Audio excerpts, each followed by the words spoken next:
Okay guys, so welcome back. Let's continue. Right, so we stopped here where we configured the record one going to the ELB US East 1 North Virginia. Our we're using the alias that allows us to connect to load balancers or the instances. So failover. Alright, so the next one is gonna be record type A. So we're already going to the secondary web server to grab we already copied it, the public IPv4 address, and then we're gonna paste it here. For some reason my screen is small, so it's not the way I saw it on my big screen. So we'll select failover, and again, don't forget. Okay, there's something I wanted to add here. The TTL time to life, I wanted to make it 1 minute, right? Choose field type record. This is gonna be the secondary, and health check, sure, definitely. So it's gonna be the health check for the secondary server, and the record, we're just gonna say secondary. I don't know what else I'll put there. So let me see whether the record one has anything like TTL. No, it doesn't have anything like that.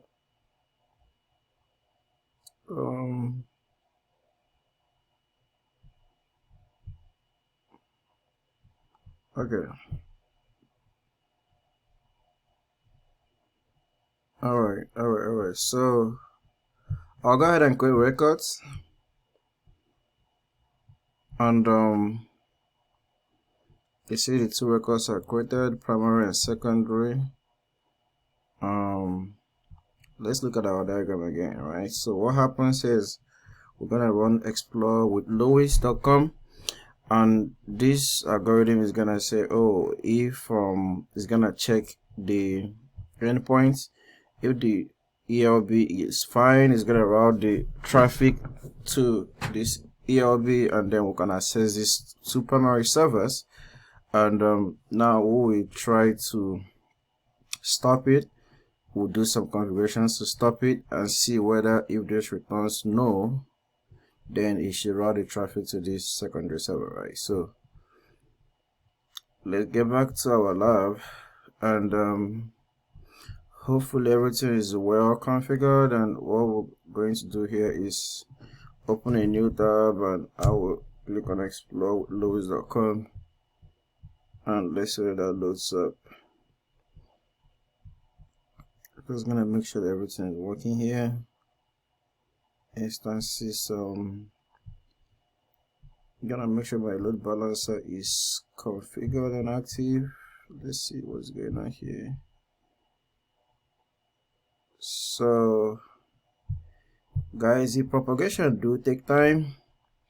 So what I would do here is I will just pause the video and give it some time, but let's make sure that everything is well configured. So let's make sure the health checks, right? Let's make sure the health checks are okay.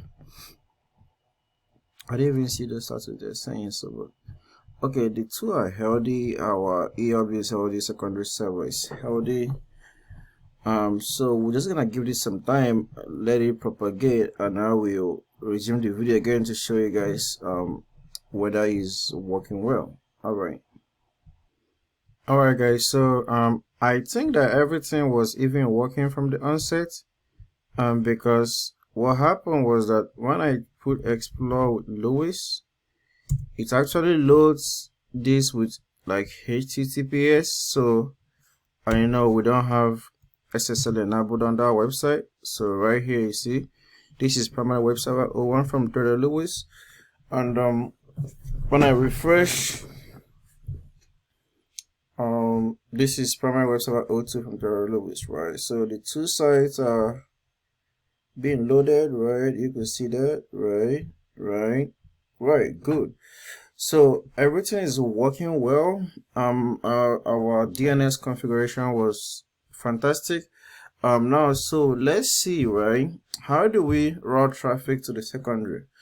Pretty much, how do we demonstrate like a failover, right? So failover means like when this ELB fails, it will fail over to this one. So how do we make sure that this ELB fails? So this ELB is an endpoint that was configured from health check, right? So this health check checks this endpoint via the port 80, and once you can receive traffic from it, that's why it's healthy. So what we can do is like we can disable, we can go to this ELB and we can disable the port 80, and once we disable it, then this configuration here will not be able to reach this place, right? And then it will be failing, the health check will be failing, and then it will route the traffic to the secondary one. So let's quickly do that, right?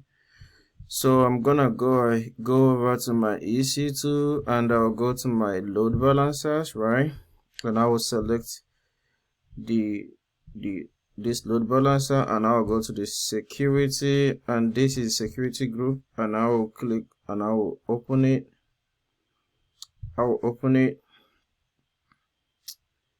And I mean, I could have edited it from there, right? But I mean, that's fine. So but I opened it and I will click on edit inbound rules, and oh, I didn't even allow SSH in this so I couldn't even have been able to SSH into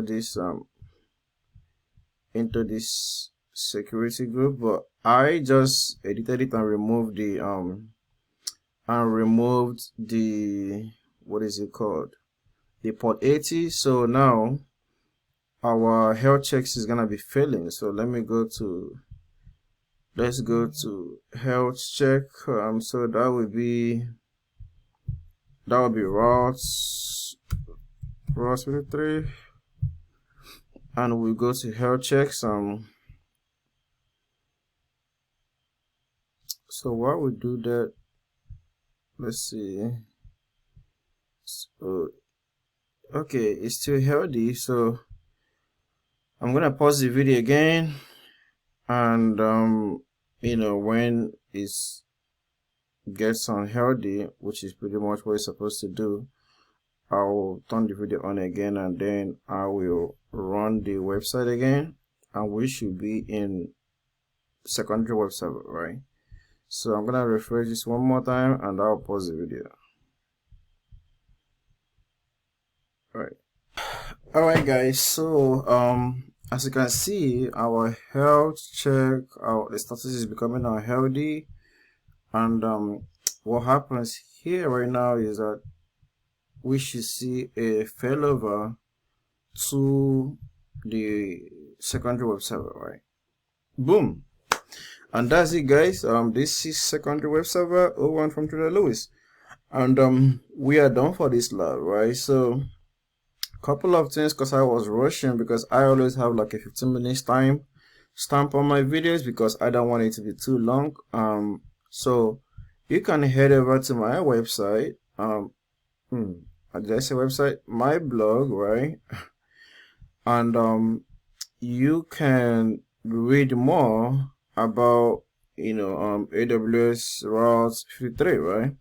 You know what is IPv4, top level domains, domain registrars, common DNS record types, what is TTL, time to life, alias records, alias records CNAME, you know, mapping one domain to another. Alias records allows you to map to instances or load balancers, health checks, routing policies, and then I will post this handsome video right here. So this is best way to, you know, please don't forget to like, share, and give me a follow, right? And I will keep making more videos for you guys.